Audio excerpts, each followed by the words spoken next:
Hi, I'm Molly Barnes.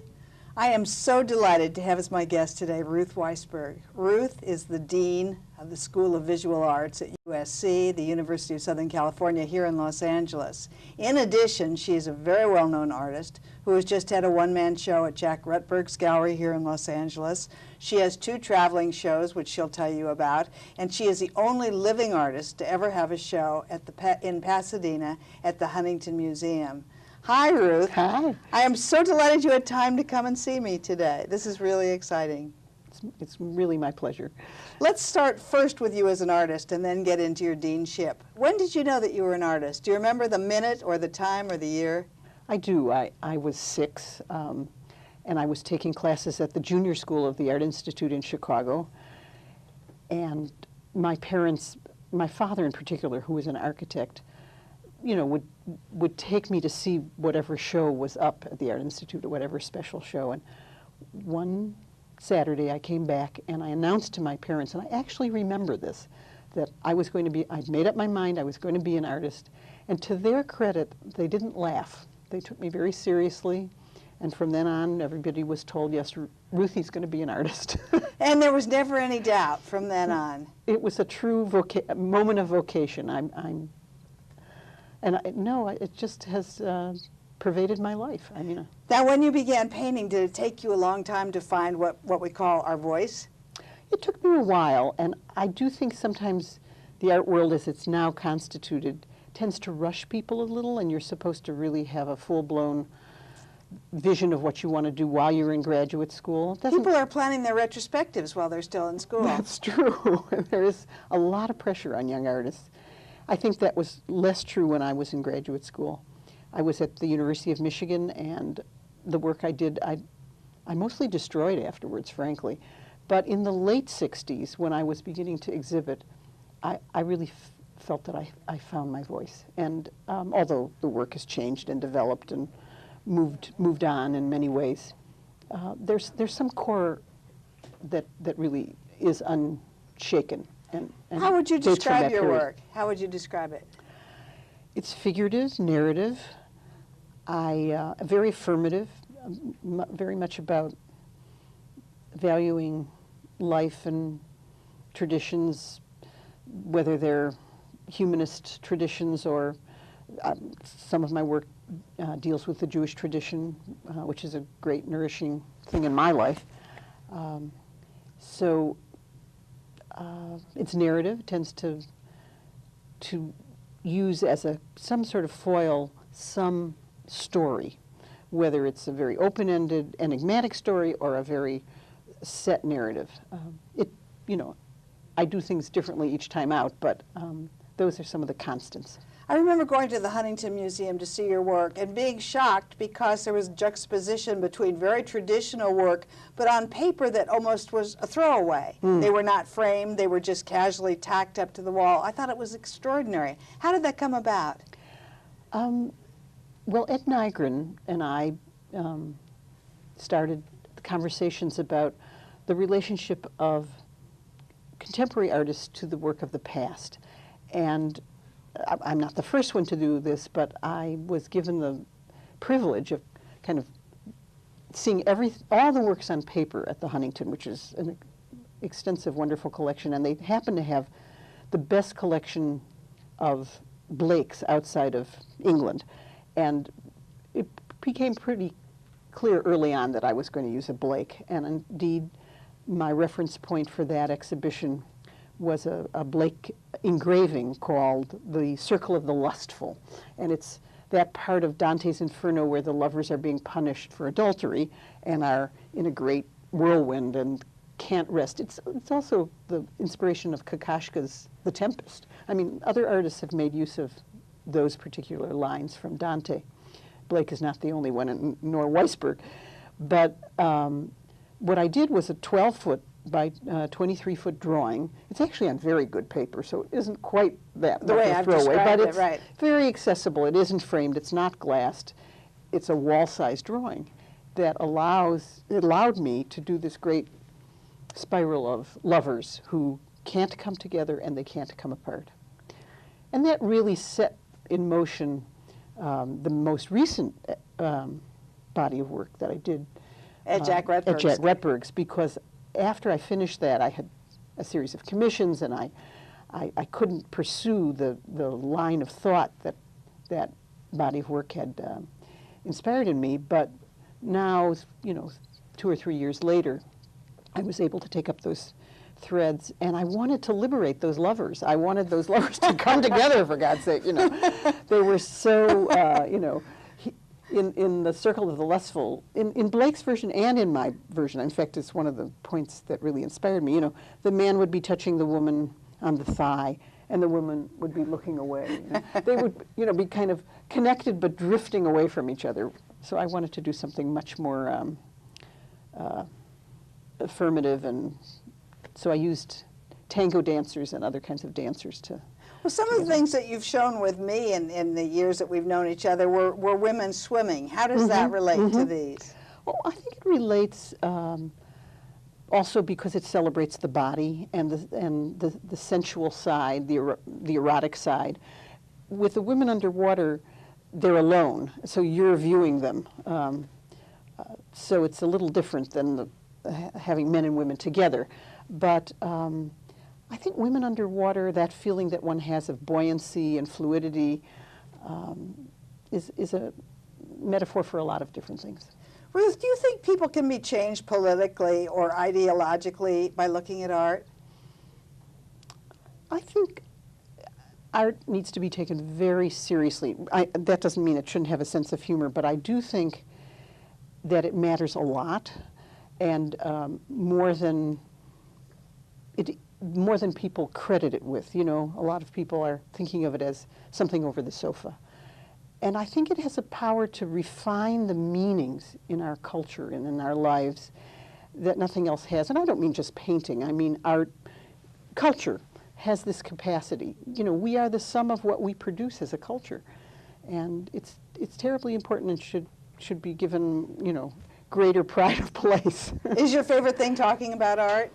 Next to doing it? Next to doing it. Well, that and teaching, and yes, all these things are not, I think I'm fortunate, they're not things that are in separate categories for me. Everything flows together, everything nourishes, one thing to the other.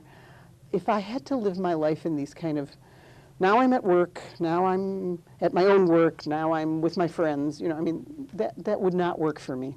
Women have been very disenfranchised in the art world. I used to think it was because they couldn't get studios, their fathers wouldn't pay for them to go to schools. Joan Mitchell was really the first artist that I got to know as a woman. And I remember Joan saying that in order to make it in the art world, you had to marry well, which really, she did, marrying Barney Rossett, but it was very, very tough for women. What was it that you did at the County Museum? Didn't you take a stand for feminism? Right. Yes. Well, the whole era of the 70s and the early 80s were, very lively here in Los Angeles in terms of feminism and, a lot of dialogue and activity. Some terrific people were here and came through, Mimi Shapiro and Judy Chicago, and one of the people I most admire is Suzanne Lacey, who's now at Otis, by the way, and so is back in town. She was up in Northern California. But in '81, we wanted to do something. in reaction to an exhibition, or actually it was more than one exhibition at the County Museum that, there was one, huge kind of survey of the 70s with, I think, 3 women in it out of a couple of hundred, yeah. Well, no, not that many, but still not a appropriate representation, we thought. You got used to reading invitations, and Ken and Bob and Sid and and actually women were naming themselves men's names, or using initials sometimes, right? And because it was Los Angeles, we planned an event that was extremely entertaining and diverting. We wanted to kind of capture people with humor, make our point in that very Los Angeles way, whereas the same kind of activity in New York was done in the most kind of dour and serious and march on the museum kind of manner. So we were all dressed in costume. Most of us were dressed, there was a couple hundred of us. Most of us were dressed as Maurice Tuckman, who was the curator, who was kind of to blame for this. And we had masks of his face. And we were all dressed in suits and shoes, which, was kind of, all these dark suits on these women. Why we decided to dress as men to march on the museum, later I thought about that as a kind of paradoxical thing. But then there was a set of women dressed in pink cowgirl costumes, and they had songs and, skits. It was, skits. And we marched on the museum, and much to my amazement, since, we thought of ourselves as, making our point with humor, the museum really overreacted. The director, Rusty Powell, at that time, I remember. Called the police. The police came and tried to clear us away, and we had parade permits, so they couldn't. And anyway, I think when they saw us, they realized, that we were not a great threat to the museum. But then the gates clanged shut, and the security was mounted against us. It was a curious overreaction, but it did, of course, make a bigger story, so it wasn't all bad. I think that's one of the few times that people in the arts can really have a voice. I know that when Gronk could not get his work shown because he was Hispanic, he burned all of his art in front of the County Museum, had a parade, and called all of every network, and actually now is one of the leaders in the Hispanic community. Right. So it does work, but it takes time. Right, it takes time, and if the work is burnt. I think that I would have done that.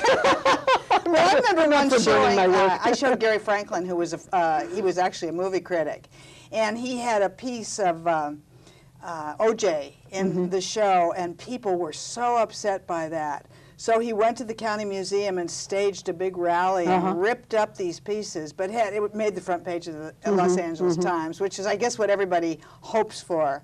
Now, tell me about your work as a dean. How did that come about? Did you take the assignment because you needed money, or how did that happen?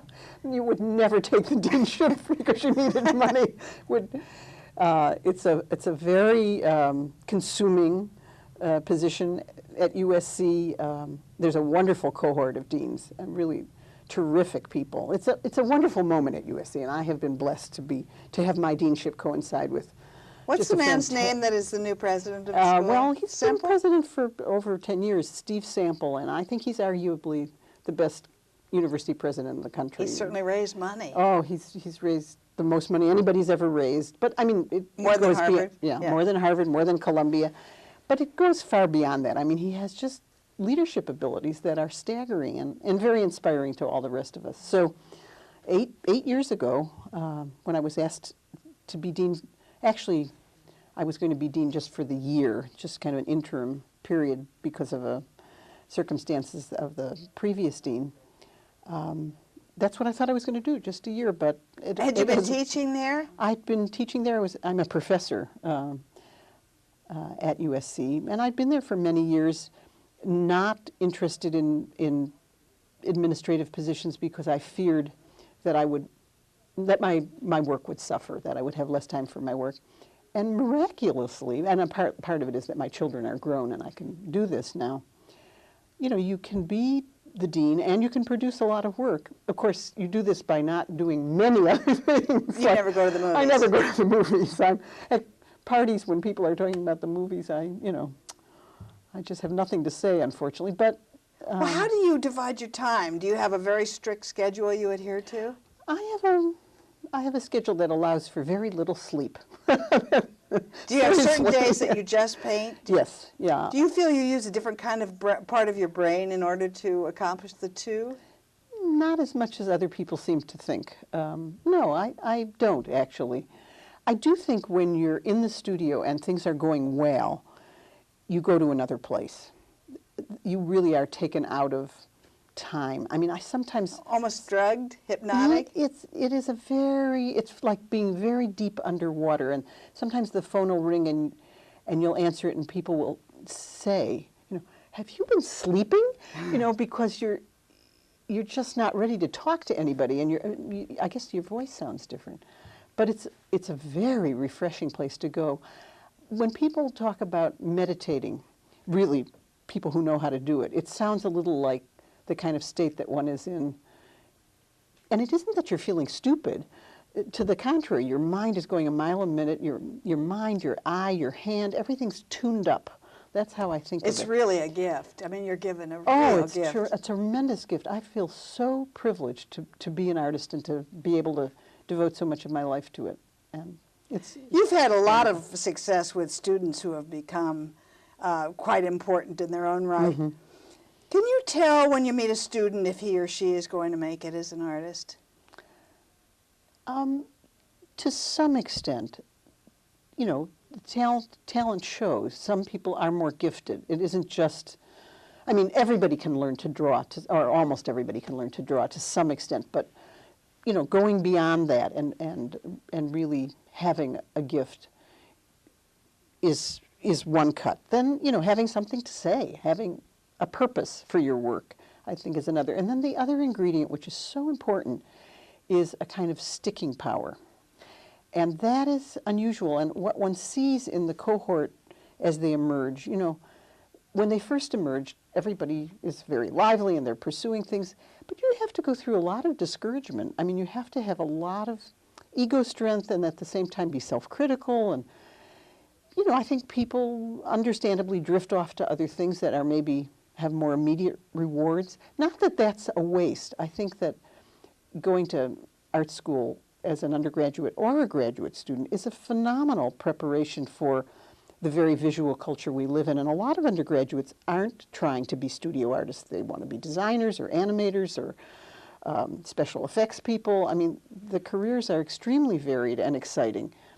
But graduate students on the whole, in MFA programs, do want to be artists. And as the cohort goes on, people do drop out for a variety of reasons. And that's kind of interesting to see. Do you think you have to live in Los Angeles or New York to make it in the art world? No, but it helps. Yeah, I can't see Chicago, there's some other places to live. But what is very disturbing in a way is that there are gifted and terrific people in a lot of different places. They're not all in New York, and not all the artists in New York and LA are so, wonderful either. Talent distributes itself, in unpredictable ways, shall we say. But if you're in an obscure place and your work is not being seen, it doesn't become part of the discourse, and it isn't absorbed and reacted to by other people. And it's isolating in the end, and then you might not change in reaction to the forces in our society, and then, the work maybe becomes more and more marginalized. Gertrude Stein said once that you can only understand one period of art history intimately. She also said that if you're a collector of art, you can't afford, you buy secondhand clothes, you can't, which I think we all do. But do you find it difficult to sales? You go to the Robinson sales here in LA. Do you find it difficult to keep up with the new generation? Well, I think I'm in a good position to keep up, because if you're in a university setting and you have contact with students, you're hearing, the latest buzz and, what people are talking about now. I think that it's a tremendous advantage to teach. Now, curiously, in New York, there's always been the attitude of, well, if you can't, earn your living through your shows, what kind of artist are you? And in Los Angeles and California, in fact, the West Coast in general, teaching is a very honored profession, and important artists have always taught, Diebenkorn and, just, any number of Thibault. I mean, Yeah. there hasn't been that artists who teach and artists who don't teach. Ken Price is on our faculty. I never knew that. You I know. think that's just amazing. And he's a great teacher. So I heard Hunter recently at the Studio School in New York read passages from her new book on George O'Keeffe. And afterward, Phyllis Tuckman said, "You see, there are some bright people in Los Angeles." And I thought, I was just stunned. I think that attitude still is very prevalent. I do too, In but New it's York. ridiculous. But isn't that part of the necessity of living in New York, is to keep everybody else out? Well, one of their great provincialisms is to think that they're the center of the universe. But, But they thinking are. it's like high school. If you think you're popular, you probably helps. I think it's much easier in New York because the artists are revered. They're the stars. Here we're competing with television and movie stars. It is so difficult to live in New York that you really feel confident that you've paid your dues. I think that's one of the things I noticed. What do you see as the difference between New York and LA? The art scene and also the artists themselves. Well, I think the ecology is really quite different. Who's important and what's important in New York tends to be curators and collectors. Not that curators and collectors aren't important in LA. They are very important. But the whole gallery and museum construct weighs very heavily in New York. Whereas in Los Angeles, universities and art schools are very important. They provide the units of identification. People went to such and such a school, and those circles continue long after people have graduated. I mean, it's not just me because I'm at USC and I'm very aware of that. It really is. Howard Singerman talks about it in his great book called Art Subjects. Just this sense of MFA programs being so crucial to the generation of new art and new ideas. The book, The Art Dealers, has just been reissued by DeCoppet, and it's wonderful. I was an art dealer for so many years, but I'd forgotten how it really is a labor of love for so many people. What is your relationship with your dealer? Oh, it's terrific, and I think it's one of the longer artist-dealer relationships. I've been with Jack Rutberg, represented by him since 1982. That's a long time in the art world. To get together with him, was it like courting? Was it like dating? I think that's true. There's a lot of things about dealer-artist relationships that are like a marriage. You put up with each other's frailties. Sometimes they're more enduring than marriages. That's true. What's it like? Well, it's terrific. He's, we talk. He comes to see new work. We brainstorm together. It really gives you a sense of having a team. Does he know the history that you're involved with? Oh, yes. He's, Jack is really well prepared. I think one of the attractions of that gallery is that it's got such art historical resonance. It is almost like a museum. It is absolutely wonderful. And he will talk and talk and talk. He loves to talk. That's true. Who are some of your favorite artists? If you could own a piece by anyone, who Well, would it be? there's the living and then there's the past. Ron Katai said at a wonderful talk that he gave on Van Gogh at the County Museum a few years ago that every artist has a lineage. Now, some artists are in denial. I am just the opposite. I celebrate my lineage, and I make reference to it. The last exhibition had a lot of references, for instance, to Titian, and I was using a particular painting as my foil. But, starting with Masaccio and Velázquez and Goya, Katie Kollwitz, I really feel their presence. I feel like I'm standing on the shoulders of giants, and it makes an interesting contrast to a lot of artists in the 20th, and particularly in the 20th, not so much in the 21st century, but in the 20th century, I think people had a feeling of being belated, like they'd come too late, and they had to kind of rupture with the past rather than be in some sort of continuity with the past. And that really has never interested me. I think the miracle of art is that you go to the museum and you have an epiphany. You have a sense of connection with people long dead and with cultures that are remote. Isn't that amazing? You know, that you can feel that kind of, you can understand maybe how that artist was thinking 2,000 years ago or 400 years ago. I am always excited by that. When I look at a Magritte, it takes away my fear of dying. Mm. Are you a fan of any contemporary artists now that you want to mention? Yeah, What about Ron Kitaj? He's opening a show very soon, and I'm This eager to weekend. see it. I think he's one of the great draftsmen of our time. I think he's a phenomenal draftsman, and I admire his work a lot. Ruth, in closing, if you could give a message to young artists who are just starting out, what would it be? It would be to dig deep. Don't look over your shoulder too much. I mean, yes, be in the art world, be ambitious for yourself, but make sure that you're working out of some sort of core of who you are and what you believe in, and don't go for the quick and easy, because it will not last long. Thank you. I think this is just great. And where will we see you next? Well, I've just closed a show, so I'm working on a new body of work. But And isn't there a chance to see your work in another city now at this time? yes, I'm in Phoenix at the Sylvia Plotkin Museum, and next year, I don't know when this tape will run, but in the spring of 2004 at Brandeis University. Great. Well, thank you. Again, I'm Molly Barnes. Art is not for everyone. Never has been, and never will be. But for those of you who love it like we do, Ruth and I, we want to turn you on. Thank you.